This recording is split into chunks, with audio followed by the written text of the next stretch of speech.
Hi, this is Sam. I'm going to do a basic primer on how to use QGIS, or as I usually say, QGIS. Now, when you first open up QGIS, this is the screen that you're going to see. You might have your layer panel on the left.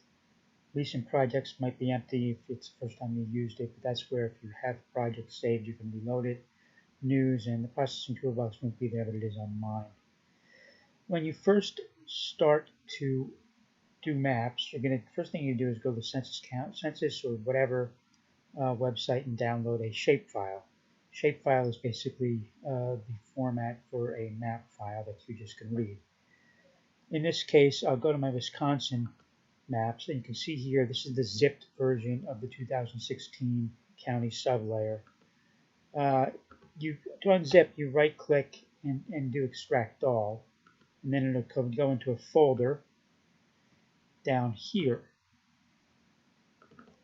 In QGIS, all you need to do to open up a shapefile is to drag the shapefile, so the SHP file there, to the canvas.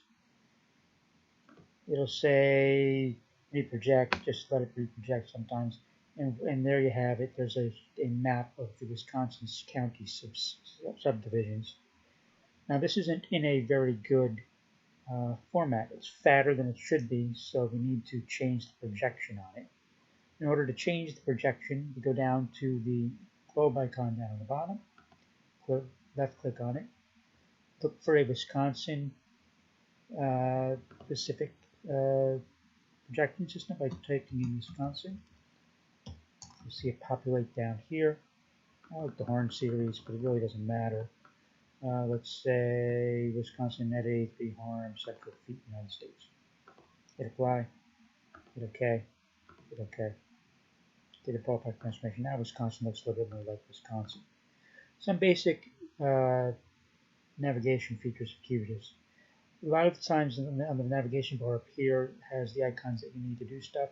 If the hand is selected, it will move the map. If the plus icon is selected, you can zoom into Milwaukee or whatever. It's Milwaukee right there. The minus icon will zoom out. And this one with the three arrows pointed out will bring you back to the full view of the shapefile that you have. This one will allow you to view what's zoomed to a selection of something selected. In order to select, what you do is you hit the yellow box icon. And if you hit over here, it'll say how to select. Normally it's select features. I can select by just left clicking on it, drawing a box. And if I hit this one, it'll zoom to that. And I hit this, I'll zoom back to that one. To unselect, just click on the part that's not on the screen. Or you can hit this icon with the null sign. The Connecticut Area Monopoly card icon allows you to open up the attribute table. You can hit F6 to do this. This will tell you the attributes for particular shapes. For example, if you wanted to see Schweissig Town in whatever county that's in, all you do is left click on that and hit the magnifying glass with the yellow background behind it, and it'll zoom in on it. That's Schweissig Town. To see the information about this town, you would hit the information icon with the eye and just click on it, and this identify results tab will come up. My box is very small. You can adjust it if you want by dragging over here. Let's see, this is Schleswig Town, and I have some data joined to this, the 2008 vote, 2012 vote, etc.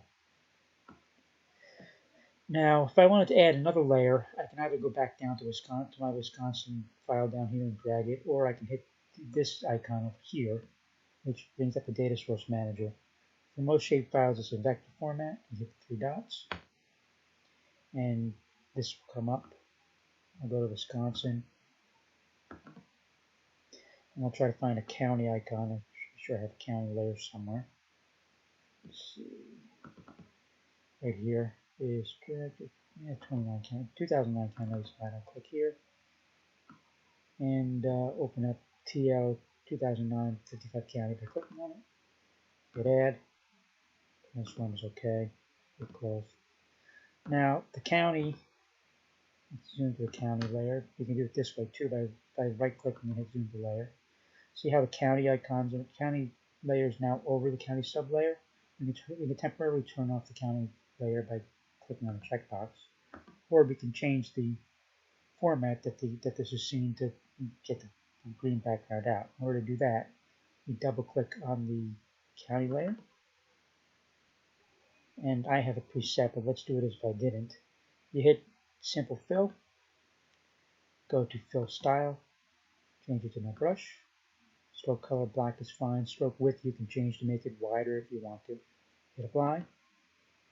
Now see that this is black and so are the county subs, so I'm going to change the stroke color to I don't know, yellow. Hit OK and hit Apply. And I'll make it a little bit wider to 0.36 and hit Apply. So now the counties are overlaid over the county subs. If I wanted to change it so that the county subs are on top, all I need to do is click on county and drag it below county sub and they disappear. Click on county, click it above, click on county sub and drag it down and that's back there. And I can turn off that one yellow thing by doing that. That's it for now. Thank you for watching. If you have any questions, put it in the comments. And if there's any interest, maybe I'll make more of these. Thank you.